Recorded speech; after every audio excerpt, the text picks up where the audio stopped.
Good afternoon, everyone. How are you? This is Enrique Sanchez of Spanish United. Today we have a very special guest. Would you be kind enough to introduce yourself to the audience, please? Yeah, my name is Rosalyn Tonai. I'm the executive director of the National Japanese American Historical Society here in San Francisco. Welcome. Thank you for being on the show. Thank you. Yeah, one of the things that Spanish United is interested is learning how other cultures have been able to preserve their identity at the same time be successful at it. Hispanics, we are a large minority, but yet we face a lot of pressure in assimilating, giving up our culture and to either assimilate into Caucasian or African American identity. So we want to ask a little bit of the history of the Japanese Americans in San Francisco and the National, I'm saying it correctly, the National Japanese American Historical Society. That's correct. Okay, Yes. so explain a little bit about it. Sure. Well, the Japanese immigrants started arriving here in 1880s, soon after the Chinese Exclusion Act. And they were being looked upon as a source of cheap labor, actually, to work in the fields in the San Joaquin Valley and the Central Valley, and or in the horticultural industry. And a lot of them had come over to work in the plantations in Hawaii and then moved again, secondary migration to the mainland here. So, and they set up shops and, stores, and some of them went to school. So they came as students and immigrant students, as well as young laborers to be in California. And then they were excluded from actually owning land and becoming full-fledged citizens, unless by birth they were born here. Mm-hmm. And they couldn't vote and really participate in political circles. But they carved out a life and went into niches in this area, like shoe making or shoe repair or laundry business, like the Chinese. But they came from a sort of an industrializing nation. Japan at that time was moving from a sort of samurai culture to a more advanced, they looked to Europe and the United States as sort of this industrialized country, and they were industrializing themselves. And so they came out of this sort of Meiji period of westernization. So many of them were relatively educated for their social status and sought better opportunities here. And then, but unlike other cultures, I think they came with the understanding that they would be westernized. So as soon as they came in their Japanese kimonos, they soon donned a Western dress. And they soon picked up a lot of customs and cultural nuances of Americans as well. So they wanted to be acculturated actually from the beginning, at least westernized, and wanted to be looked upon that way too, which is a little bit different. They did want to retain their cultural identity, and so their family traditions and things like that, whether it's food or certain rituals and their religion. Most predominantly they were Buddhists. But there were some Christians and Catholics among them as well. I see. Yeah, probably an interesting similar immigrant experience of a lot of Latinos that came also to California at that time, carving out a new life for themselves and their families. And so that before World War II, that retention of culture was strong in that community. It was okay to speak Japanese, and it was okay to read and write. In fact, the parents would send their American-born children they'd go to regular school, U.S. school, and then afterwards they'd require them to go to a Japanese language school. So many of that folks in that time period, 1800s all the way through 1940s, would go to Japanese school, and so that generation, that second generation, born in America, raised in America, of Japanese immigrant parents, would be completely bilingual. They would speak, write, for the most part, Japanese. I see. And how long has the Historical Society been around in San Francisco for? Oh, well, we started in 1981. And it was sort of the height of the redress movement. And I don't know if people know what the redress movement was, But on the coattails of the civil rights movement, Japanese Americans, by that time, they were already coming of age. They were in their retirement years, and we were already into the third generation. And they were beginning to question their identity and be very more politically active. In fact, we had representatives in Congress at that time too. So they're pushing for actually redress, which is to restore their reparations and their civil liberties that were taken away during World War II, and to right that wrong.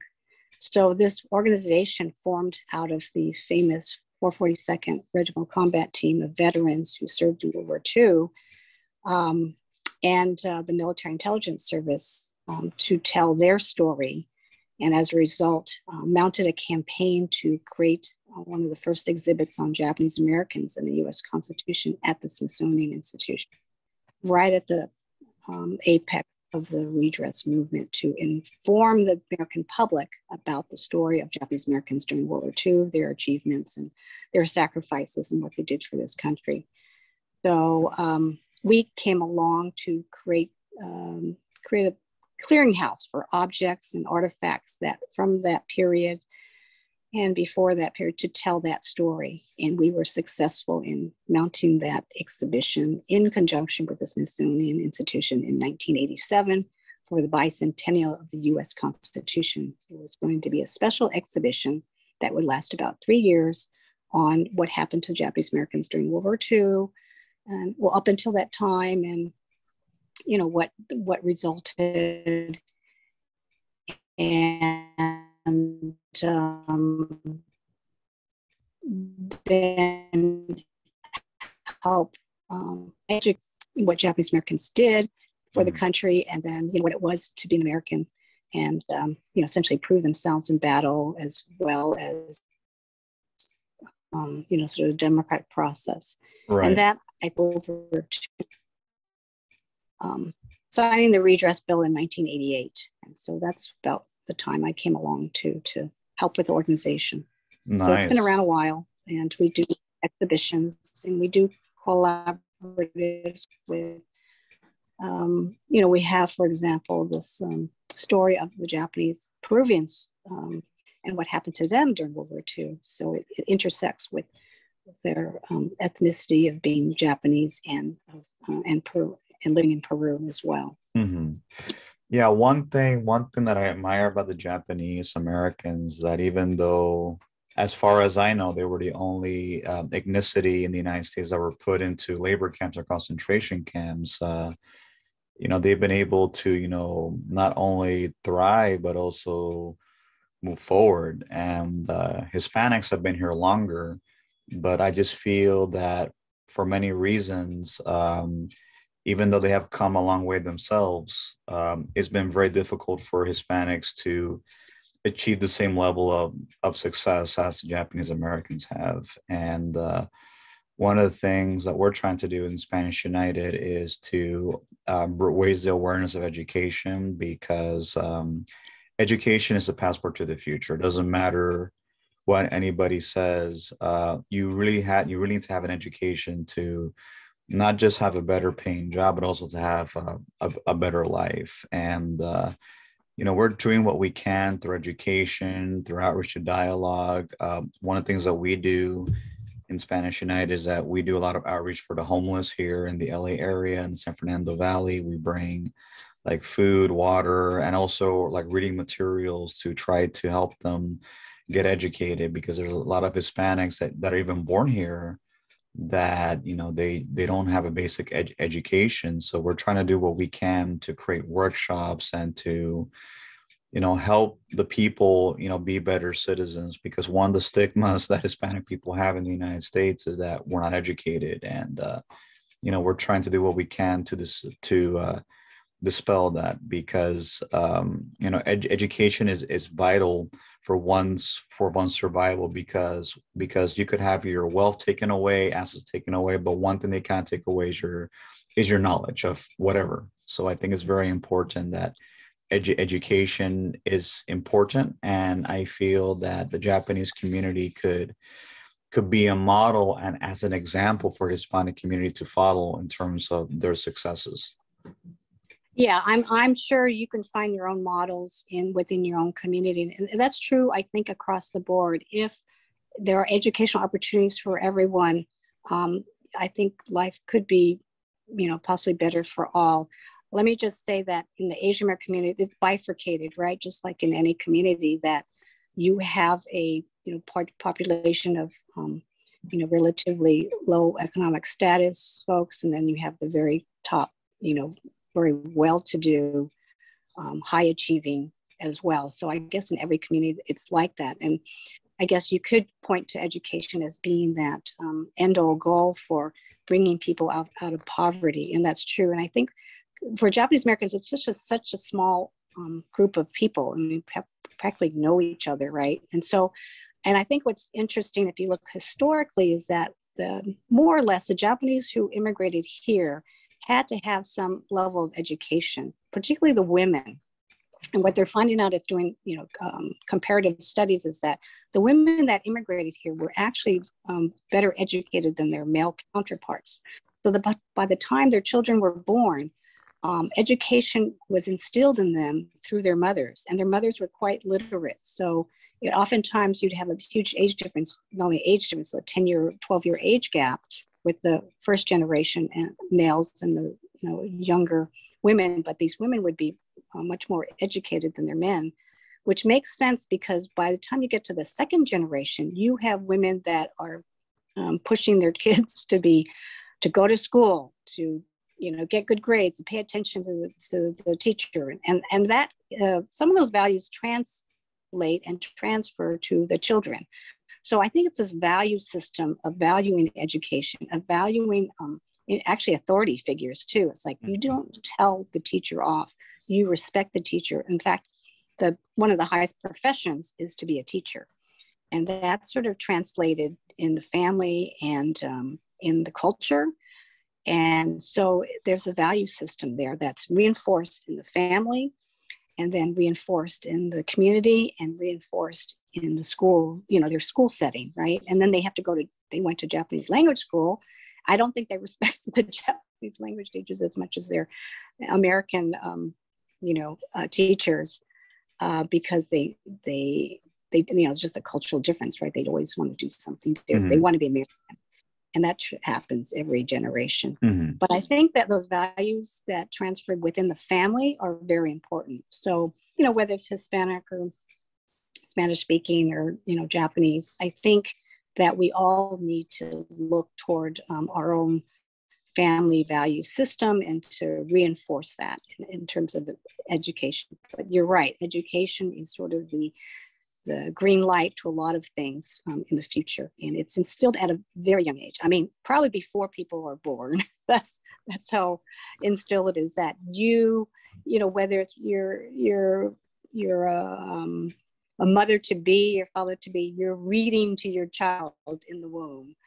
You're having them listen to music and like that. So it's even perhaps happens even before, in early childhood development is so critical too, that you bring your kids to preschool before kindergarten. So again, education to get ahead of the game is emphasized. But that's not to say that it's without consequence and without trauma, because we see even in Asian countries, one of the highest suicide rates is in these Asian countries, because the demand to succeed and to be fit into a certain category and to be a professional is so severe for some families that it's all or nothing. And so there's so much pressure for young people to so-called do well in school. And if you just are not a school person and you just don't function that way, or you have various differently able disabilities or something that you're not going to thrive in that type of environment. Maybe you're not a good test taker. So you have to find alternative ways to round out your ability to succeed. And I think that's what we all have to kind of look at too. There's so many different ways to learn, right? And not to be punitive on people that just can't succeed in say, school. So there's maybe other ways to, find economic advantage than doing well on tests and stuff like that, right? And college may not be the way to do that. So there have been consequences on the Japanese American community because of this drive, and then because of the war, World War II. Really, we're finding like only now there's intergenerational trauma that's sort of surfacing, and during the pandemic, has only heightened that awareness of this psychological trauma, as with every community too. It's just heightened 10 times more of how to deal with relationships and dealing with society in general, right? So we need to take a look at the mental health consequences of being isolated or being targeted as a victim. I think that has really put a lot of suffering and mental health crisis needs on the community that often go underlooked, or they're silenced, right? Everything's fine. Look how successful we are, but a lot of mental health, a lot of suicidal ideation. We're finding a lot of that in the community. Kind of death, right? And another thing I wanted to ask, in conjunction with other Hispanic communities in San Francisco, like what has the Historical Society has done? Like, have they done like any like events together or outreach together or any kind, or what? Well, we have similar histories, right? So, I just want to have a shout out to Supervisor Hilly Ronan for championing what they called the cultural districts and to create these strategies for change. And we just were able to get recommended by the subcommittee of the Board of Supervisors for what they call the CCHES, which is the Cultural, Community, Historic, Economic Sustainability Strategy to help provide a guide for communities of color, and Japan 10 being sort of one of the communities, ethnic communities, to help sustain, the cultural identity and the personality and the vitality of the neighborhood. Even though there's not much left of us here, there's only 1% of the population of Japanese that live in Japantown because of various factors, whether it's World War II or the redevelopment that pretty much pushed everybody out, or even the economic success and attainability of people to move out of sort of the neighborhood to move to the suburbs. That has really, changed the face of this. So, but she has been sort of the guiding light for a lot of communities of color to help to provide a city, with the city's help, some guidelines on how to, preserve their communities of culture, essentially.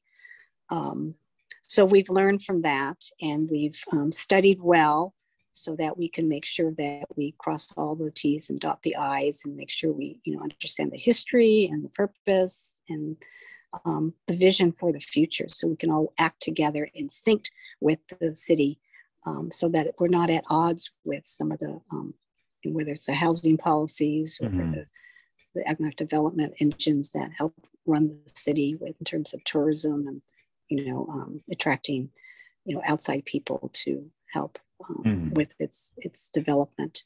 So it takes all people to maintain the village, so to speak, and both people inside and outside of government, and people in the community and people in churches. We all have to work together, right, toward a common vision.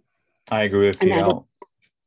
That is a total challenge. Yeah, I can imagine. All walks of life, and we have, the pie is so big, and so we hope that a lot of artists are helping us do this too, to find ways to make and create art and make it attractive so that people want to come to the city to be engaged, right, and to participate. Right. One of the things that we do in Spanish United is that we try to work with other communities, even within the Hispanic community, because as you know, as with the Asian community, there's different nationalities. The only difference is that we all speak the same language, but we are all different countries. So one of the things that we're trying to do is to promote collective Hispanic unity, because I feel that if there is a Hispanic collective unity, not only it will be better for the Hispanics as a whole, but at the same time, it will show unity and strength, because I feel that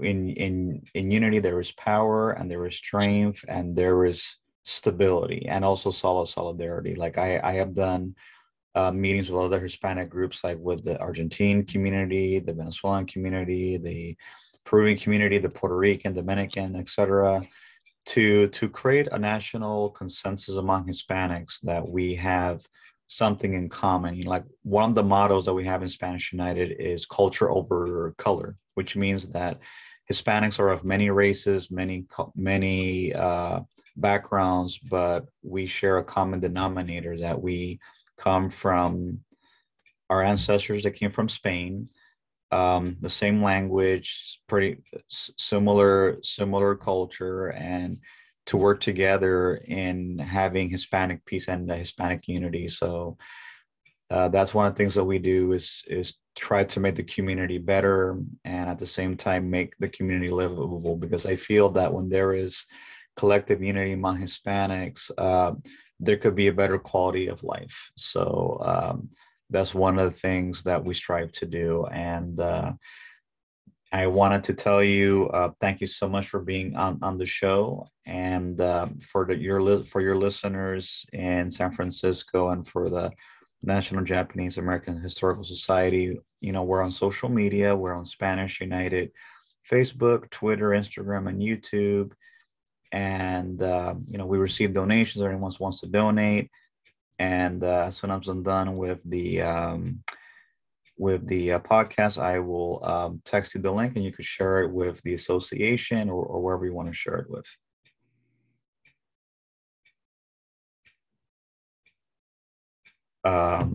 Did you hear me? Not the last part, but I something about you're going to be posting it to a YouTube channel, and we could share that. Yes, I was saying that you could share it, you know, wherever you want to share it with, Sure. once I'm done editing. Thank you. Yeah, thank you very much. We can learn from each other. Absolutely, and we'll definitely keep in touch. Have yourself a wonderful day. Okay, thank you very much. You Take too. care. Bye bye. Bye.